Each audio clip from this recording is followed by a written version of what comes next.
சொல்றாரு. அவர் ஒரு நேருஜி குழு போட்டு திருச்சியை போய் பாருங்கிறாரு. வந்த அதிகாரி வேற மாநிலத்திற்கு போவதற்கு அங்க தண்ணி சோர்ஸ் இல்ல.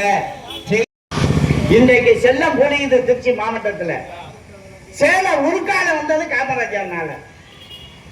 காமராஜர் பெருமைகள்லாம் சொன்னோம்னா ஒரு நாள் முழுவதும் சொல்லலாம். அவர் கட்டிய அணைகள்லாம் மொத்தம் எத்தனை லட்சம் ஏக்கர் தெரியுமா? இன்னைக்கு பாஸ் ஆனா 10 லட்சம் ஏக்கர். 10 லட்சம் ஏக்கர் இன்னைக்கு விவசாயம் நடக்குது. அவர் கட்டிய 21 தேக்கணை. ஆனா அவருக்கு பின்பு 1 லட்சம் விவசாயி வாழ்வதற்கு இன்னைக்கு இருக்கா? இல்லை. ஆகவே இன்றைக்கு பெருந்தலைவர் காமராஜர் கொள்கையை இன்றைய முதலமைச்சர் ஏற்றுக்கொண்டு நடக்கின்றார்.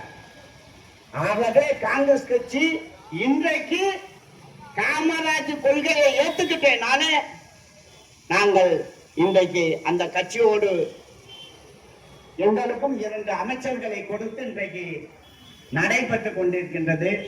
ஆகவே காமராஜர் புகழ் என்றைக்கும் நிலைத்திருக்கும். நீங்கெல்லாம் பொதுமக்கள் இளைஞர்கள்லாம் இந்த வரலாறுகளை கொஞ்சம் காமராஜர் வாழ்க்கை, நேருஜி வாழ்க்கை, காந்திஜி வாழ்க்கை. காந்தி அகில இந்திய காங்கிரஸ் கமிட்டி தலைவராக இருந்தவர். யாருக்காவது தெரியுமா?